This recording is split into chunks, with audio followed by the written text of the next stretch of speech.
రేపు డల్లాస్లో నిర్వహించే బీఆర్ఎస్ రజతోత్సవం తెలంగాణ ఆవిర్భావ దినోత్సవ వేడుకలకు అమెరికాలోని గులాబీ శ్రేణులు సన్నద్ధమవుతున్నాయి. ఇందుకోసం బీఆర్ఎస్ యూఎస్ఏ యువజన విభాగం ఆధ్వర్యంలో డల్లాస్లో సన్నాహక సమావేశం నిర్వహించారు. University of north Texas, university of Texas వంటి ప్రసిద్ధ విశ్వవిద్యాలయాల విద్యార్థులతో పాటు ఇతర ప్రాంతాల నుంచి వందలాది మంది యువత విద్యార్థులు ఈ సమావేశంలో పాల్గొన్నారు.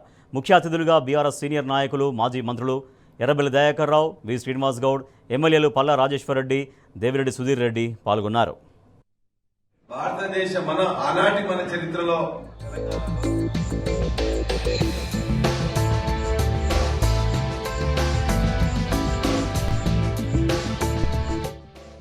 మధ్యలో ఈ మధ్య కాలంలో కెప్టెన్ సాబ్ అడుగుతూ చెప్తారు, కేసీఆర్ గారు చెప్తారు, ఆ చెప్తే మేము ఎన్నుకుంటూ పోతాం. ఎందుకంటే మొట్టమొదటి సభకి ఏ విధంగా డైరెక్షన్ ఇచ్చిండో చూసినాం.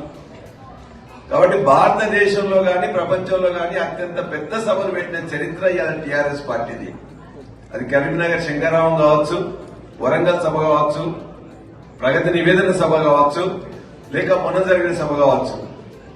ఒక 10 లక్షల మంది 15 లక్షల మందితో పెద్ద జరిగిన చరిత్ర ఆనాడు టీఆర్ఎస్ ది, నాడు బీఆర్ఎస్ ది.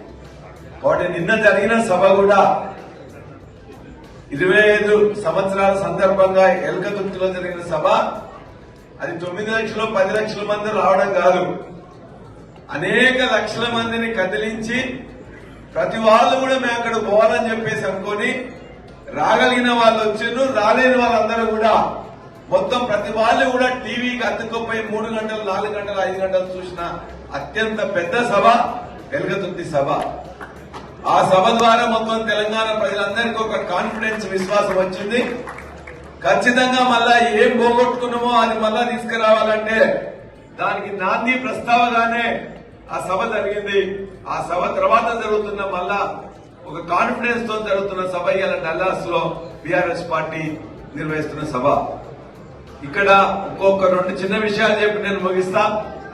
ఒకటి, తెలంగాణ సాధన కోసం టీఆర్ఎస్ పార్టీని పెట్టి తెలంగాణ గమ్యాన్ని ముందాడినరు కేసీఆర్ గారి నాయకత్వంలో ఆనాటి టీఆర్ఎస్ పార్టీ, ఈనాటి బీఆర్ఎస్. కాబట్టి ఇక్కడ మీరందరూ కూడా 10 సంవత్సరాల కాలంలో మనం ఏమి సాధించుకున్నామని చెప్పేసి తెలంగాణ సాధించుకోవడం కాకుండా సాగునీళ్లు గాని, మంచినీళ్లు గాని, సంక్షేమం గాని, అభివృద్ధి గాని, రియల్ ఎస్టేట్ గాని ఏ విధంగా అభివృద్ధి చెందిందనేది మాకంటే ఎక్కువ మీ అందరికీ తెలుసు. మీ తల్లిదండ్రులు అందరూ కూడా మొత్తం తెలంగాణలోనే ఉన్నారు, హైదరాబాద్ నగరంలో ఉన్నారు.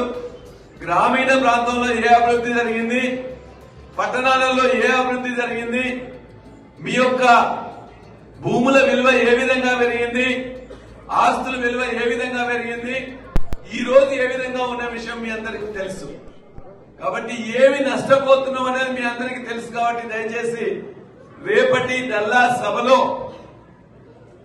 మనకు తెలంగాణ తెచ్చిన బీఆర్ఎస్ పార్టీకి మద్దతుగా అందరం, ప్రతి వాళ్ళు కూడా, మనకు తెలిసిన వాళ్ళందరం కూడా డల్లాస్ లోనే కాదు మిగతా ఉన్న వాళ్ళందరూ కూడా రావాలని చెప్పేసి నేను కోరుకుంటూ. వరంగల్ సభ మీరు చూశారు, 9 లక్షల మంది వచ్చారు. మేమే పరిశాన్ 11 కిలోమీటర్లు రాత్రిపూట నడిచొచ్చు. అంటే ఆ సభ పోలీసులు ఎంత అడ్డుపడ్డారో అంత విజయం సాధించారు. జై కేసీఆర్ అంటే మొత్తం రేపులు చేతులు. నేను మీటింగ్ చూసుంటాను. ఆ జోషి ఇంతవరకు నేను 42 ఏళ్ల రాజకీయాలు అంత జోషి గుళ్ళే. ఓడిపోయిన తర్వాత ఇంకా విలువ పెరిగింది. కేసీఆర్ గారు ముఖ్యమంత్రి ఉండి అంత జోషి రాకపో. ఓడిపోయిన తర్వాత కేసీఆర్ గారిని పోగొట్టుకున్నాం, ఒక దుర్మార్గ పరిపాలన తెచ్చుకున్నాం అనేది ఇవాళ ప్రజలు రియలైజ్ అవుతారు. ఈ సందర్భంగా నేను ఆసారి ఎమ్మెల్యే అయినా, ఒకసారి ఎంపీ అయినా, కానీ ఓడిపోయిన తర్వాతనే దయాకర విలువ ఇచ్చి నేను అదే ఎమ్మెల్యే గెలిస్తేనే.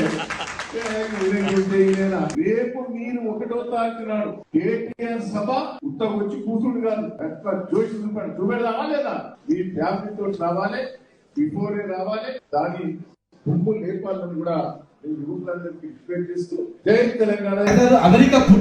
అమెరికా అసలు పుట్టినప్పుడే హైదరాబాద్ అనేది పెద్ద ప్రపంచంలోనే సంపన్నమైన దేశాలలో ఒకటి. ప్లస్ ప్రపంచంలోనే వరల్డ్ సంపన్నుడు హైదరాబాద్. అతను దాదాపు 6 సంవత్సరాలు ఆయన కంటిన్యూ ఉన్నాడు. అలాంటి సంపన్నమైన దేశం ఆస్తికి బతుకుదేరు గురించి ఇక్కడి నుంచి దూరమై బతికే పరిస్థితి వచ్చింది అని బాగా అనిపించింది. చాలా మంది ఏమనుకుంటే హైదరాబాద్ అనగానే ఏదో ఆంధ్ర వాళ్ళు వాళ్ళు ఏదో చేసింది నాకు తప్పది. వాళ్ళు ఏం చేయలేదు, వాళ్ళు వచ్చినంత డెవలప్ అయింది తప్ప ఏం నష్టం చేయలేదు. ఇప్పుడు ఎక్కడ కూడా బతికింది అందరూ. 500 సంవత్సరాల క్రితం కూడా దేశంలో అన్ని వాళ్ళు బేగంబంగారు మొత్తం కూడా రాజస్థాన్ వాళ్ళే ఉంటారు, ఒరిస్సా వాళ్ళే ఉంటారు. బండల వ్యాపారం, సిమెంట్ వ్యాపారం, స్టీల్ వ్యాపారం, ప్రతి ఒక్కటి అన్ని వ్యాపారాలు కూడా ఇతర రాష్ట్రాల వాళ్ళు ఉంటారు తప్ప పక్కన తెలుగు రాష్ట్రం మీద లేదు అట్లా.